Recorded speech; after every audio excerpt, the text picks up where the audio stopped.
Right, guys, welcome back to the podcast, episode number 11 of Adepts to Change. It's a welcome back to Nick Cooper, and it is a welcome to Alan's beard. Oh, thank you. Thanks. Spotting the stubble now.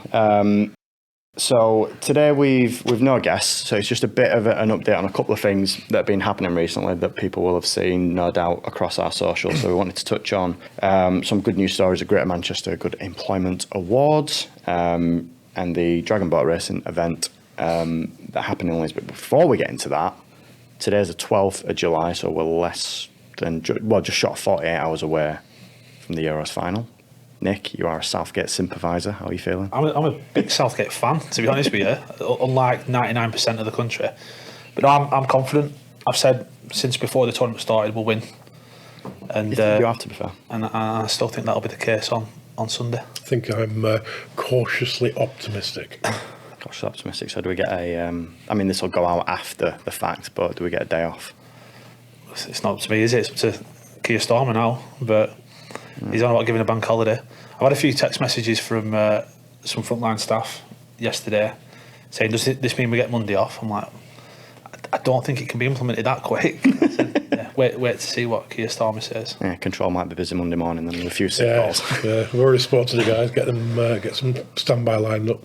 Yeah, cool. But yeah, let's jump right in. So it was a week and a half ago, wasn't it? Now it was the 2nd of July. We were invited to the Greater Manchester Good Employment Charter annual awards. So, I mean, obviously we have to be a member to be, first and foremost, a part of the charter. I mean, we've touched on it a few times in previous episodes, but I mean, Nick, just give us a bit of context as to the journey that we went through to actually get that, because it wasn't as simple as just, here's an application form, you're a member. Yeah, well, funny enough, I was talking to a lady called Sarah Doughty yesterday. So Sarah used to work for us when I joined the business, September 21. And I remember a week or so after I joined, Sarah came over to me and said, this organisation's reached out to us, Great Manchester Good Employment Charter. And I'd never heard of them at the time. And they said they're interested in talking to us about potentially becoming a member or a partner, I can't think what the wording was, a supporter, sorry. So we went through the process, filled an application form out, because at that stage we were living wage, but nothing else, effectively. So they were happy with a lot of the processes we had in place, but it would only give a supporter standard. And it took, after that, 18 months, close to 2 years. And it was all about paying a real living wage, giving security of hours, so no casual contracts, no 0 hours contracts. Managing contracts as well, because you guys all know yourself, security companies in general could employ someone on 20 hours a week and then they'll change roles 2 or 3 times, they'll be on 60 hours a week. Yeah. And the contract's still 20 hours a week. So it may be that they have a holiday and they lose a bit of money. So we had to put processes in place around managing that change as well. But then a lot of it was about engagement and feedback. So we started the culture committee to get real tangible feedback from frontline members of staff. We have surveys 2 or 3 times a year now, again, getting some really good feedback, engagement with things like the podcast and going out to see people on a regular basis. And again, it took a long time, but we eventually got over the line and became full members. We were nominated, so they had 6 awards kind of that were nominatable. There was one for colleague engagement, and there were 2 categories for that. So it was a small SME and then large business. I think the cutoff was 100 employees, counted for a small business, and anything over that was for a large. They did one for diversity, I think, and the one escapes me. But we were nominated for colleague engagement, and like you've just touched on there, kind of the criteria for the awards was what you've just talked about. So the podcast, a different way of reaching out to colleagues, culture committee, and then all the kind of stuff that you've just talked about there. So that was the reason why we were nominated. We were up against, I mean, they played videos, didn't they, before they announced the winner. So we kind of had an awareness of who we were up against. So I mean, there were 2 other really strong candidates as well. MCC. I think so, yeah. And Sodexo as well. Yeah, Sodexo as well. Yeah. Which, to be honest, I I came into, well, my normal viewpoint on like industry awards and things like that tends to be whoever kind of sponsors a table or whoever pumps a lot of money into it. You tend to see them walking away. Well, I said to you as soon as we walked in, 'cause we on like table 21 and table 22, close to the back, and straight away I said to you, we've not won this. We're too far back. Too far. Yeah. But yeah, no, I mean, what kind of changed my viewpoint on these awards were obviously back end of May, Nick, you and I were asked to go and sit with the judging panel where we were kind of critiqued on basically being able to demonstrate what we'd been nominated for. And it was like an hour we were sat there, wasn't it? Being not grilled, but grilled, so to speak, by the team, and being able to then demonstrate and back up kind of what we'd been nominated for. So that kind of made me think, oh well, maybe this is more than just if you sponsor a table, you'll pick up an award. So that was good. And then obviously we won the episode. I mean, we'll overlay on the video podcast like photos and clips from the evening that we've been sent. There's lots of good photos that you've received this week. Yeah, some really good ones from the charter. So on the night, I mean, as being a finalist, we were given a table for 5, and then you put up for another 5 places. So there was ourselves, Sarah, Louise, Betty, Chris Holt, Nick Smith, Paul Howard came because he's been heavily involved with the culture committee, and we brought Luke along with us as well. Yep.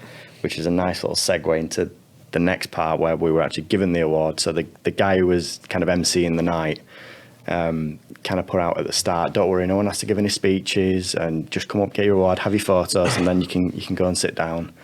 And Luke didn't really get that memo, did he?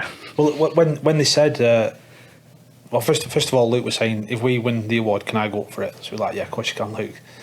And then it was when they said no speeches, Luke was like, oh no, I wanted to make a speech. Because I said to him, I said, well, at our awards evening in February next year, you can make a speech. I'm like, great. But yeah, he decided to do things a bit different. Hi everyone, I'm Luke, and just want to say thank you for my company has been accepted this award, and it's feel so amazing. And working with the guys has been the best amazing of my life, and I just want to say thank you for all you have done for me, and all the work hard, the lessons you taught me, and everything you did for me was amazing. So thank you. Thank you.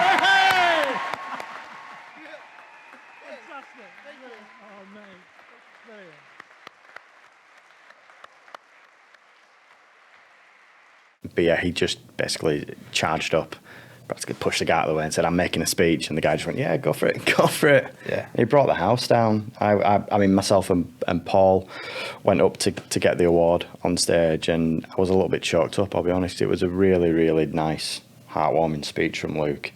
So, I mean, kudos to you, Nick. I mean, you've been, 2 years on that journey with the Down Syndrome Association? More. I think I first met Molly late 21, it would have been.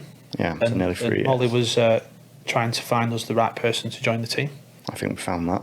Yeah. Oh, definitely. And actually, some good news is Molly believes she's found another person who would be a good fit for Adepts, a young lad called Matthew, who I'm meeting a week after next, I think it is. Right, okay. Is that for over Manchester as well? Yeah, so he actually lives in Warrington, but he's interested in front of house role at a few buildings that we have in Manchester City Centre. Would that be like similar to what Luke does as like a greeter? Yeah, almost identical. Cool.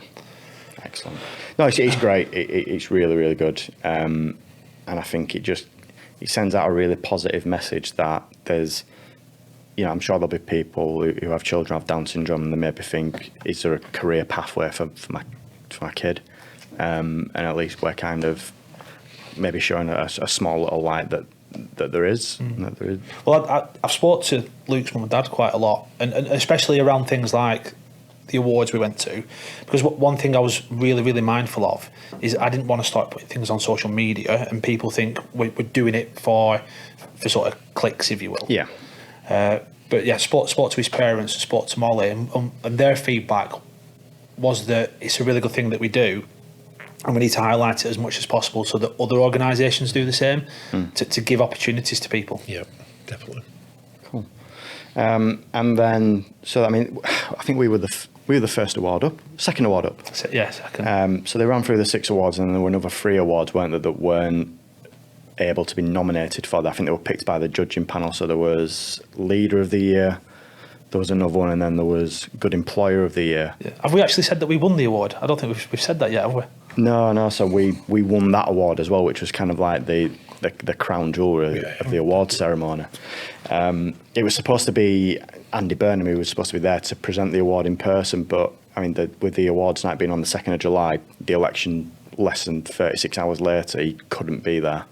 But he came on via a recorded video link, and as we were kind of reading off the criteria for why they picked the winner, we were sat next to each other, and I kind of side-eyed you and you side-eyed me, and I could tell we were both thinking. I started tapping Alan on the leg as well, because I was thinking, this sounds a lot like us, does this? This worries me, that, but anyway. Yeah. But no, it's sort of when, and I thought it was funny before Andy Burnham, the video came up, the presenter was saying it was free for Glastonbury on Saturday. I thought that was quite comical. Yeah. But when he came up and he were reading out the stats, I never thought for 1 second we were going to win it, because again, in the back of my mind, it's a case of we're not nominated for it because we've not been asked any questions about it. It might be a sponsor who wins it. You sort of get in that frame of mind from other kind of events that we've been to. Yeah. Then as he starts talking about a low margin industry, sickness rate, sickness have reduced 60%, and I'm thinking, well, that's our start, but it could be someone else's start. And then KPIs consistently above 90%, that's our start, but it could be someone else's. I think it was when he started saying about staff retention, and I was like, that is us. But yeah. So it is my great pleasure to announce the Greater Manchester Good Employer of the Year for 2024. This year's Employer of the Year has been a shining example to us all. This company has demonstrated that committing to good employment brings tangible business benefits, as well as being the right thing to do. A real living wage and real living hours employer, their engagement with the Charter has had a significant impact. Employee and customer satisfaction rates are now well above 90%, and sickness rates have reduced by over 60%. At a time when retention and recruitment are challenging, their message is simple. Look after your employees, and they will look after your business. And all this in a sector that is normally associated with precarious work and fine margins. And so it is my pleasure to announce the Greater Manchester Good Employer of the Year is Adept Corporate Services. Well done.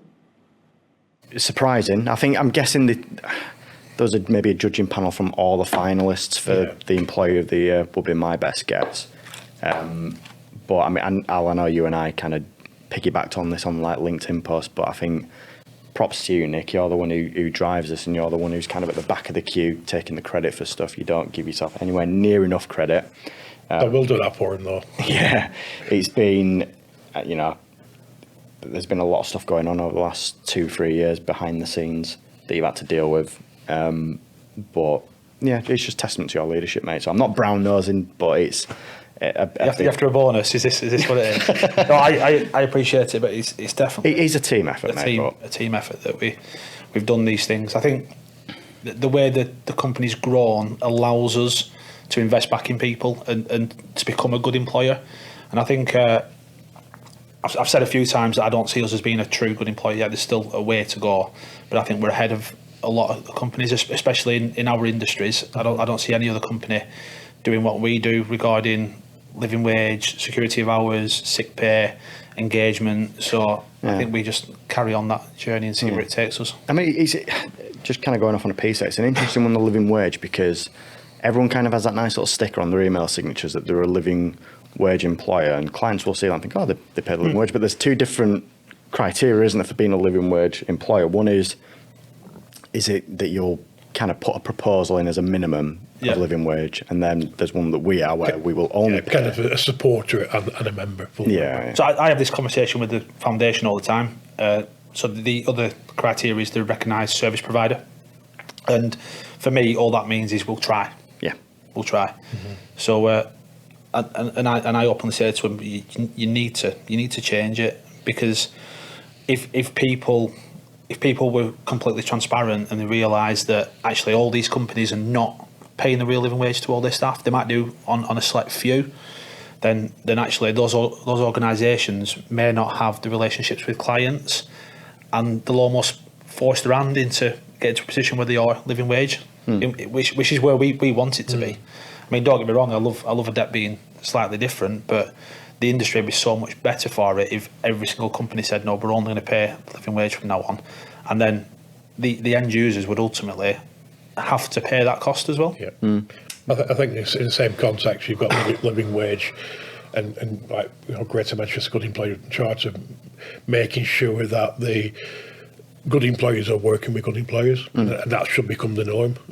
I don't think it's the case yet, but again, it's a journey. And as that organisation grows, it will become national at some point, I'm sure. Yeah, no, definitely. I mean, I was I took Paul Howard down to London with me 2 weeks ago for a living hours event. So me and Paul sat on the panel, and there was a lot of employers in the room that want to become living hours, but they were so nervous around it, and actually some of them didn't understand it. So I think one of the reasons people don't understand it is sort of the way the criteria is broken down.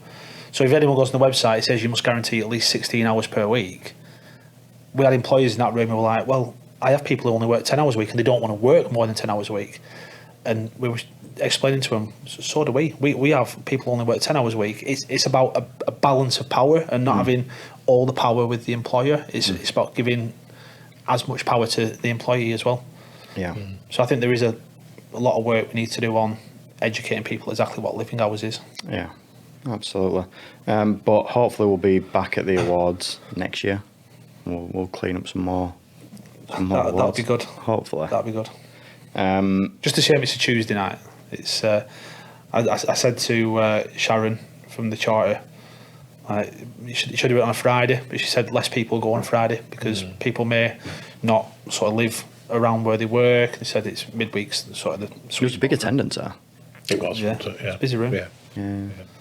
Cool. And I suppose next will be the Dragon Boat racing, which again we've talked about on previous episodes. That finally went ahead 3-4 weeks ago, and the competitive edges came out in a lot of people. We did really well. I thought we did amazing, absolutely amazing. But We did okay.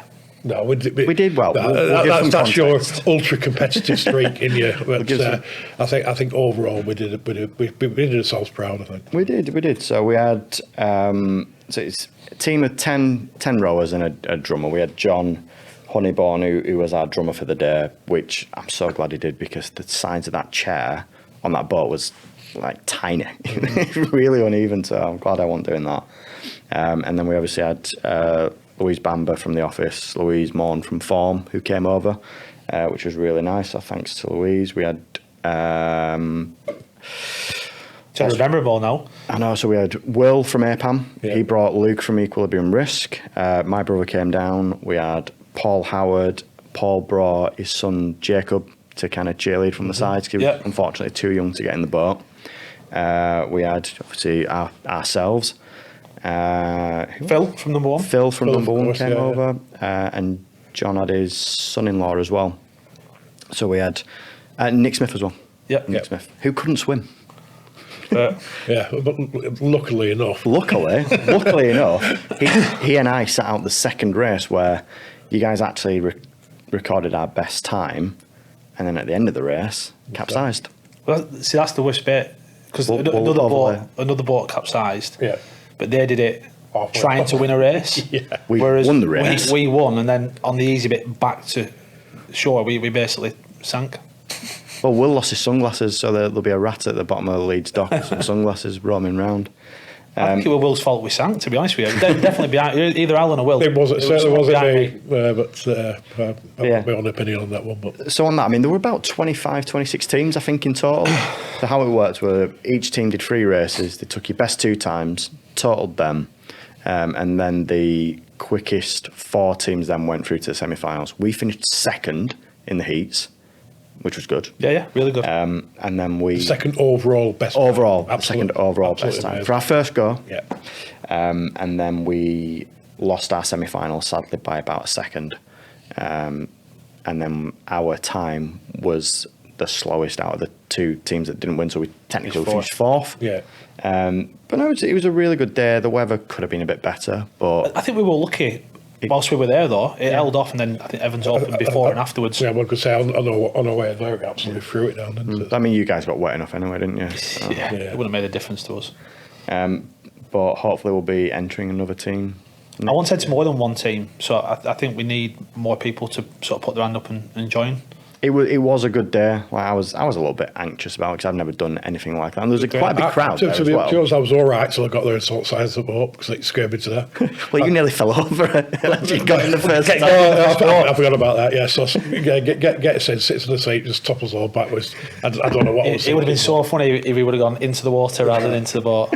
I had memories. So I was in Malta a couple of years ago with my wife and my daughters, and me and my youngest daughter. I mean, she's 24, I think, at the time, and we went out on a kayak, a two-person kayak, and I couldn't get off the shore. Just kept toppling over, and I said, "No, we're not doing this. I'm going to die and not going to die." So we've got something. We've got a rowboat, I think, so bit more safe. But no, it was a really good event. It's Alex Webb from Form who puts it on every year with a bit of help from Steve Bickers as well. How many boats was Steve Bickers in? Every time I looked up, he's in a different boat. I think he did 7 races. I saw him the Monday after, and he was like kind of wandering around, going like, "Oh, God, my arms!" I'm not surprised. Yeah. He didn't stop. Bless him. But no, it was a good event, and we look forward to next year. Like I say, if we can hopefully get enough for 2 teams. I just want to make sure that Condition Gym do not win it next year. Because is it 3 years running they've won it? They've won it 2. 2 years running. Yeah, So yeah. they can't get a third. No, they can't. Because you get free entry, don't you, if you win it. Yes. Yeah. I feel we can beat them. But if you looked at their boat, they were all in really good shape. But So they were clearly all PTs. at the same time, if we'd have practiced and none of us did, I reckon we could have knocked 6 seconds off our I think we'll be better next year. If 6 seconds? Absolutely. That'd have been a world record. No. I think they were about 5 or 6 seconds ahead of us, but on the times. We'll have a training session. We'll have a few I before, think that's what before we next year. need. Coordination. Yeah. But no, it was really good. It was really, really good. I mean, have we got anything else planned this year? I know that Paul Howard will be watching and listening to this episode, and he's kind of badgering you for like a celebration thing for the. So we Great are matches. going to. Louise is looking at a few options. We're looking at Crystal Maze, and there were Jump Nation or something like that. So Louise is looking at that. Tough Mudder is this weekend, but we're not doing it because it's the Euros final. So there's people unavailable for that reason. You. Is that the Manchester one? Same as The Manchester last one, year? yeah. But we're looking at. I think there's something over at Bolton Abbey in Skipton in October. So we're looking at potentially doing that. We'll be sporting the cover again. That's early next year. I think that's February next year. We've got the 12 days giving at, We need to actually start planning that, don't we? yeah, at Christmas, so people will be asked to get involved in that. There'll be all sorts of walks and different things we'll be doing. Cool. Any other updates worthy of mention? The new control room, Alvarium. Yeah. So it's now finalised. So we did have a control room at the management suite in Spinningfields. That building was sold, so we had to find a new home. Yeah, we had to get out. So we've invested in a new control room with all the latest technology. I'm not technical at all, so I won't start saying what's in there. It looks impressive though. I was there the other day and it looks really Yeah, good. it looks really, really good. So that's now in place and functioning. I love the desks, so you can move the desk up and you can stand up. So I've said to the guys in there I might get a couple of treadmills so people can walk and work. And I don't think they're too keen on that, but Walk and work. yeah, walk and work. You don't, But no, want it's- to, you don't want to do that because people will be climbing the ULife leaderboard on the steps. I was just thinking, I combine that with the app, you'd be Yeah. laughing, wouldn't you? So that idea is dead, isn't it? Yeah, not if they're going to beat me on New Life. Yeah, we won't bother with that. Cool. But no, the office is looking really, really good now. I Yeah, think yeah. just a bit of scaffolding outside that we yeah, could do with we've got moving. what we can do, just a bit of tidying up and after the refit for the control room, but yeah, it's looking good. We've got a new website coming as well, haven't we? So we're doing a lot of filming for testimonials from staff and hopefully a couple of clients. So that'll be probably live on 12th of July, maybe August at some point. Yeah, over the next 4 or 5 weeks, that'll be updated and live. Very good. What else do you guys want to cover? No. I can't think of anything at the moment. There's loads. There's all stuff coming up, and we're also open for new activities and new events. So I'm sure there'll be some more to update on. Cool. All right, guys. Well, we'll wrap up there. We're doing a double episode today, and we've got a very interesting guest coming in. PJ Audits from YouTube and Facebook and TikTok and everywhere like that. So it's one of the guys who goes around with a camera and audits like security gatehouses and different things like that. So he's agreed to come in and have a chat with us. And I can feel the anger coming off Alan already. Yeah, no, that's all. He's just I have an opinion, but he does seem quite a decent chap. But we'll see. Yeah, I think from what I've seen, because there's a lot of them out there, he definitely seems like one of the less antagonistic ones. Yes, I agree. But yeah, it'd be an interesting chat anyway. Yeah. Let's see, we might be Absolutely. having to pull you and him apart. No, definitely not. I taking think a swing for I am intrigued by the whole sort of scenario about what they do and how they generate the money as well. So there is a financial benefit to it. So I think that's the only benefit to it. He does it for cash. Some people But just like we'll see winding what he people up, says. don't they? So Yeah, but I suppose it's more clickbaity. oh, more absolutely, views. absolutely. So More advertising. of course, yeah. So so keep an eye peeled out for that one. That'll probably come out a week or so after this episode. But there'll be a trailer and stuff as normal. So we'll wrap up there. Cheers, guys. Cool, thank you.